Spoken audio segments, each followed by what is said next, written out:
আজ খুব পেটে ব্যথা করতেছে। এরকম ব্যথা আগে কখনো হয়নি। আমি এখন কি করব কিছুই বুঝতে পারতেছি না। যাই, ম্যামকে গিয়ে বলে বাসায় চলে যাই। যখন আমার পেটে ব্যথা শুরু হয় তখন আমি স্কুলে ছিলাম। তারপর আমি ম্যামের কাছ থেকে ছুটি নিয়ে বাসায় চলে যাই। রাস্তায় বেরোতেই দেখি আমার জামা রক্তে ভিজে গেছে। এরকম তো আমার আগে কখনো হয়নি। তারপর আমি আমার মাথার হিজাব খুলে কোমরে পেঁচিয়ে নিলাম, যাতে কেউ না বুঝতে পারে। এখন আমার শুধু ক্রসবেল আছে। এভাবে হাঁটতে আমার খুবই আনইজি ফিল হচ্ছে। আর কোনো কিছু না ভেবেই আমি দ্রুত হেঁটে যাচ্ছি। একটু পরেই মনে হলো কে যেন আমাকে পেছন থেকে ডাকছে। এই মেয়ে, একটু দাঁড়াও। আমি তার দিকে তাকিয়ে বললাম, আমাকে বলছেন? হ্যাঁ, আপনাকেই তো বলছি। রাস্তায় আর কেউ আছে যে অন্য কাউকে বলবো? আচ্ছা ভাইয়া, ডাকলেন কেন সেটা বলেন। তোমার জামায় রক্ত লেগে আছে। ওই পিছনে সবাই তোমাকে দেখে হাসাহাসি করছিল, তাই আমি তোমাকে দাঁড়াতে বললাম। তাদের বিষয়টি আমার কাছে ভালো লাগেনি। আমার হিজাবের উপর থেকেও বোঝা যাচ্ছে। বোঝা না গেলে আমি বললাম কিভাবে? তারপর আমি আবার শার্ট খুলে তাকে বললাম, এই নাও, এটা কোমরে বেঁধে নাও, তাহলে আর কেউ বুঝতে পারবে না। আচ্ছা ভাইয়া, আমার এরকম হলো কেন? আমি কিছুই বুঝতে পারছি না। কি বলো তুমি? তুমি কোন ক্লাসে পড়ো? ভাইয়া, আমি ক্লাস 9-এ পড়ি। এটা কি বড় কোনো সমস্যা, নাকি কোনো রোগ হয়েছে আমার? হ্যাঁ, মেয়েটা মনে হয় বিষয় কিছুই জানে না। আমি তাকে বললাম, তোমার পিরিয়ড হয়েছে? পিরিয়ড? পিরিয়ড কি? তুমি পিরিয়ড সম্পর্কে তো দেখছি কিছুই জানো না। তোমার এই ফার্স্ট টাইম হলো বুঝি? হ্যাঁ ভাইয়া, এই প্রথমবার আমার এই অসুখ হয়েছে। আরে বোকা মেয়ে, এটা কোনো অসুখ না। এটা প্রতিটি মেয়েরই হয়ে থাকে। এটা 12 থেকে 15 বছরের মধ্যেই হয়ে থাকে। ভাইয়া, আপনার কাছ থেকে অনেক কিছুই জানতে পারলাম। ধন্যবাদ ভাইয়া। আর হ্যাঁ, এটা কোনো লজ্জার বিষয় না। এটা নিয়ে একটু ভাববে না। তোমার বড় বোন বা মাকে গিয়ে সবটা বলবে, বাকিটা তারা তোমাকে বুঝিয়ে দিবে। আচ্ছা ভাইয়া, আপনি এত কিছু জানলেন কিভাবে? আমি যখন ক্লাস 10-এ পড়তাম, তখন ম্যাডাম আমাদেরকে বিষয় সব কিছু স্পষ্ট করে বুঝিয়ে দিয়েছেন, যেন আমরা কোনো বোনকে এই পরিস্থিতি দেখে হাসি ঠাট্টা না করি। তাদেরকে যেন আমরা যতটুকু পারি হেল্প করি। সত্যি ম্যাম তো খুব ভালো কাজ করেছেন। তারপর আমি ভাইয়াকে ধন্যবাদ বলে বাসায় চলে আসি। বাসায় এসে মাকে সবটা খুলে বলি। মাকে আমি ভাইয়ার কথাও বলেছি। মা ওই ভাইয়াটার সাথে আবার কখনো দেখা হলে তাকে মায়ের পক্ষ থেকে অনেক ধন্যবাদ জানাতে বলেছে। কারণ সে তার মেয়েকে অনেক বড় একটা উপকার করেছে। মা আরও বলেছেন যে এই সময়ে এরকম ছেলে পাওয়া যায়। তারপর আমি ফ্রেশ হয়ে খাওয়া দাওয়া সেরে শুয়ে পড়লাম। আজ রাস্তায় মেয়েটার সাথে কথা বলে খুব ভালোই লাগছে। মেয়েটা আসলে খুব নাজুক, সহজ সরল। আজকাল এরকম মেয়ে খুব একটা দেখা যায় না। শুয়ে আছি, কিন্তু কিছুতেই ঘুম আসছে না। ওই ভাইয়াটার সাথে কি আমার আর কখনো দেখা হবে কি জানি। তার কথা ভাবতে ভাবতে ঘুমিয়ে পড়লাম। পরদিন আমি স্কুলের উদ্দেশ্যে বের হলাম। একা একাই আজ স্কুলে হেঁটে যাচ্ছিলাম। কিছু দূর যেতেই আমি অবাক হয়ে গেলাম। দেখলাম ওই ভাইয়াটাই এদিকেই আসছে। আমি তাকে ডাক দিলাম। গতকালের ওই মেয়েটা না? কাল এত কথা বললাম, বাট নামটাই জানা হলো না। ভাইয়ের সাথে কাল এত কথা বললাম, কিন্তু তার নামটাই জানা হলো না। তারপর আমি তাকে সালাম দিলাম। সালাম দিয়ে কেমন আছেন জিজ্ঞাসা করলাম। আলহামদুলিল্লাহ, আমি ভালো আছি। তুমি কেমন আছো? আমিও আলহামদুলিল্লাহ ভালো আছি ভাইয়া। কাল তোমার সাথে এত কথা বললাম, কিন্তু তোমার নামটাই জানা হলো না। কি নাম তোমার? ভাইয়া, আমিও তো সেটাই ভাবছি। আপনার নামটাও তো আমি জানলাম না। আমি আপনার নাম মাকেও বলতে পারলাম না। মা বলছে আমি নাকি বোকা, যে আমার এত বড় উপকার করলো তার নামটা পর্যন্ত আমি জানলাম না। বাই দ্য ওয়ে, আমার নাম মাহিয়া মাহি। বাহ, এ তো পুরা নায়িকা। কি যে বলেন, সবাই আমাকে এই কথা বলে আমার নামের জন্য। বলবেই তো, নামের সাথে নায়িকার মিল আছে সেজন্যে। মা যে কি জন্য আমার এই নাম রাখলেন। বোকামে, রাগ করো কেন? নামটা সুন্দর। আর আমার নাম শায়ক ইসলাম। ভাইয়া, আপনাকে মা অনেক ধন্যবাদ জানিয়েছেন। আমার কথা আবার বাসায় গিয়ে আন্টিকে বলেছ? হ্যাঁ ভাইয়া, মা আপনার সাথে দেখা হলে আপনাকে তার পক্ষ থেকে ধন্যবাদ দিতে বলেছেন। আপনাকে আমাদের বাসায় যেতে বলেছে। কি যে বলো, আচ্ছা পরে কোনো একদিন যাব। আপনার সাথে এভাবে আজ দেখা হবে আমি ভাবতেই পারিনি। আমি তো এখানেই থাকি, আমার বাসা এখান থেকে 15 মিনিটের পথ। আচ্ছা ভাইয়া, আপনাকে তো আগে কখনো দেখিনি। আসলে আমি এখানে আগে ছিলাম না, এখানে আমার বাবার বাসা। আমি ছোট থেকেই নানুর বাসায় নানুর কাছে বড় হয়েছি, সেখানেই লেখাপড়া করেছি। এখন মায়ের শরীরটা তেমন ভালো যাচ্ছে না, তাই মায়ের কাছে চলে এসেছি। আমরা তো কথা বলতে বলতে স্কুলে এসে পড়লাম। আচ্ছা ভাইয়া, আমার ক্লাসের সময় হয়েছে। আমি তাকে বিদায় জানিয়ে ক্লাসে ঢুকে পড়লাম। মাই স্কুলে যাওয়ার পর আমার মনের মধ্যে কেমন যেন একটা ফাঁকা ফাঁকা লাগছে। মনে হচ্ছে এতক্ষণ খুব ভালো ছিলাম, হঠাৎ এরকম কেন মনে হচ্ছে। আমি কিছুতেই ক্লাসে মন দিতে পারছি না। কি হলো কিছুই বুঝতে পারছি না। সারাক্ষণ শুধু সায়ক ভাইয়ের কথা মাথায় ঘুরছে। আমি কেন তাকে নিয়ে এত ভাবছি। আজকে সারাদিন স্কুলের ক্লাসে কোনো মনোযোগ দিতে পারলাম না। ক্লাস শেষে আমি বেরিয়ে হাঁটতেছিলাম বাড়ির উদ্দেশ্যে। তখন মনে হলো পিছন থেকে কেউ ডাকছে। ঘুরে তাকাতেই দেখি সায়ক ভাইয়া। আমি তাকে দেখে একটু ভয় পেয়ে গেলাম। কীভাবে তাকিয়ে এত ভয় পেয়ে গেলে নাকি? না তেমন কিছু না, কিন্তু কি বলো? ভাইয়া আপনি এই সময় এখানে কারো জন্য অপেক্ষা করতেছিলেন? হ্যাঁ, তোমার জন্য।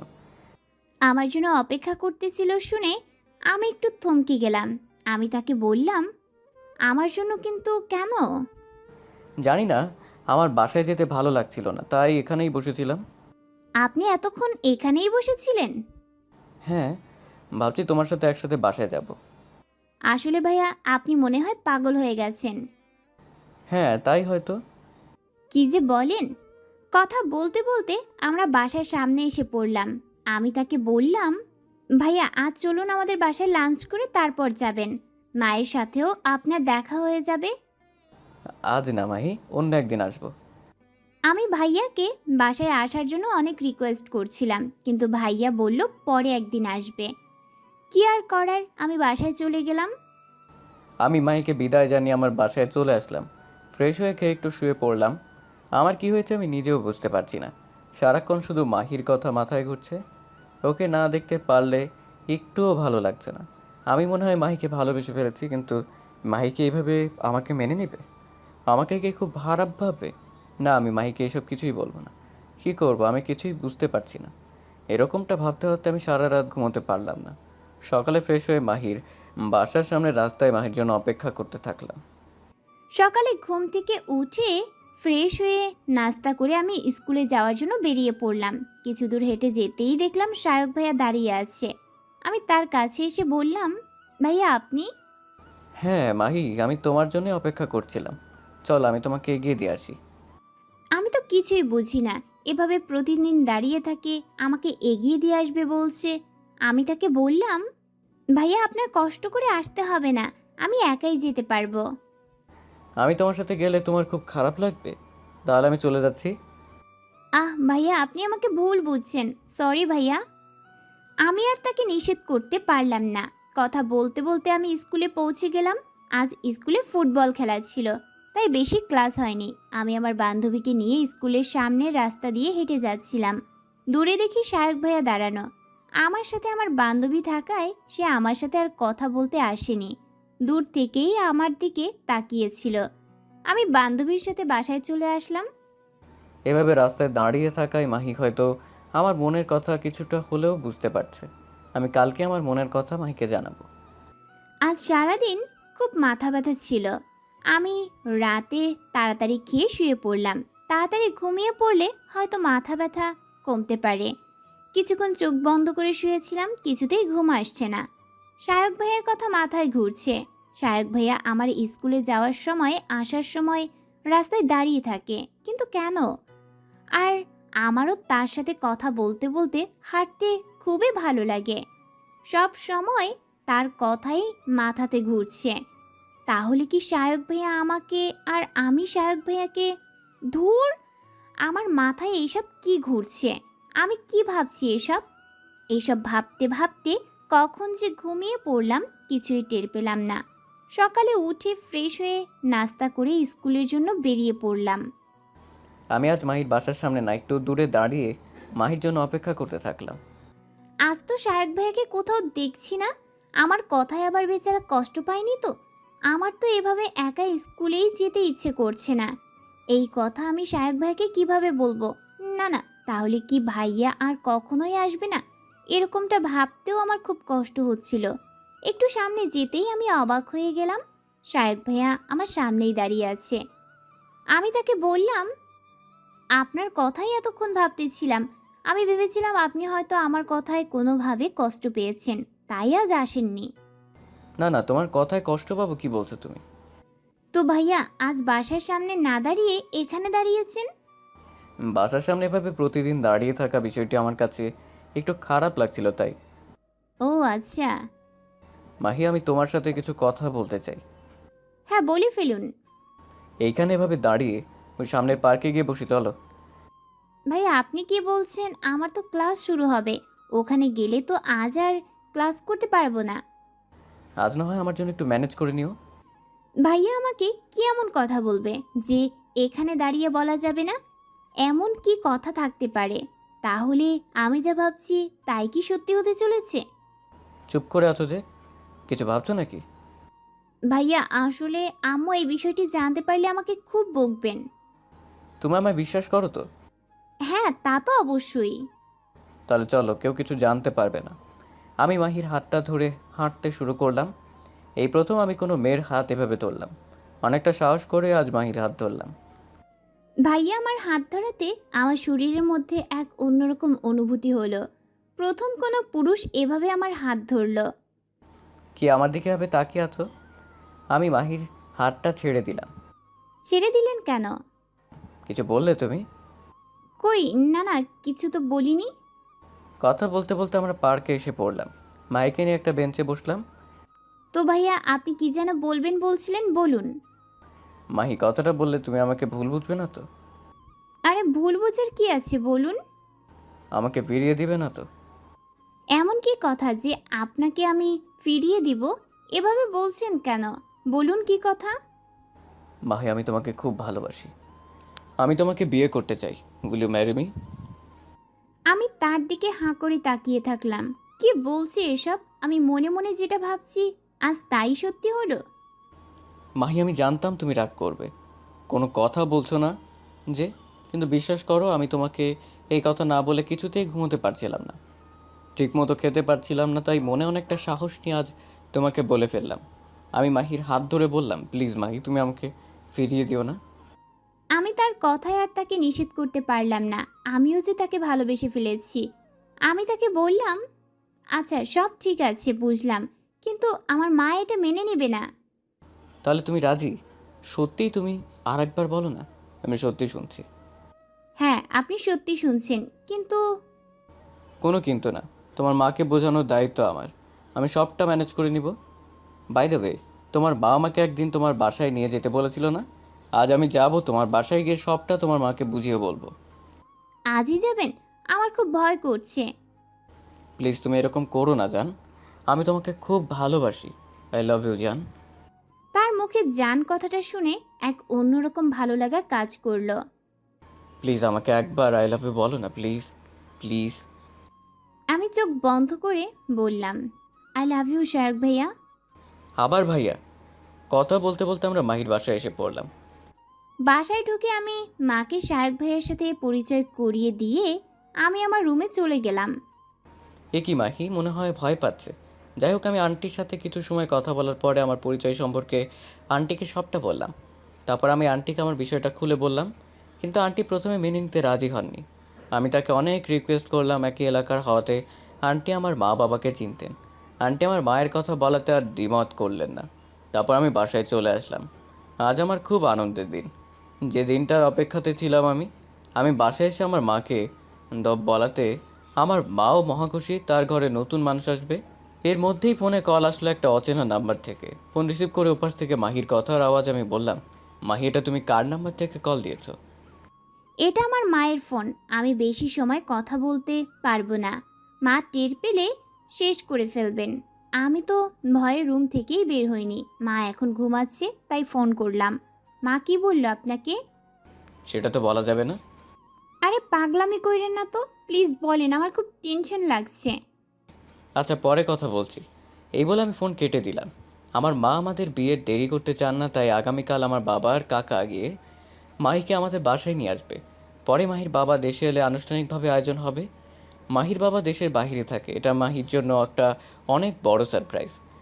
আমি রাগে ঘুমিয়ে পড়লাম। সকালে উঠে দেখি মা খুব তাড়াহুড়ো করে মাংস পোলাও রোস্ট করছে। আমি মাকে গিয়ে বললাম, মা আজ বাসায় কোনো মেহমান আসছে নাকি এত আয়োজন? মা আমাকে বললেন, খুকি আমার মনে হয় কিছুই জানে না। আমি মাকে বললাম, কি বলছো তুমি? কি জানবো আমি? মা বললেন, কেন শায়ক আপনাকে কিছু বলেনি? আমি শায়কের নাম শুনে থমকে গেলাম। মা বললেন, আজ তোমার বিয়ে, তারা তোমাকে আজই নিয়ে যাবে। তারপর তোমার বাবা দেশে আসলে বড় করে অনুষ্ঠান তখন হবে।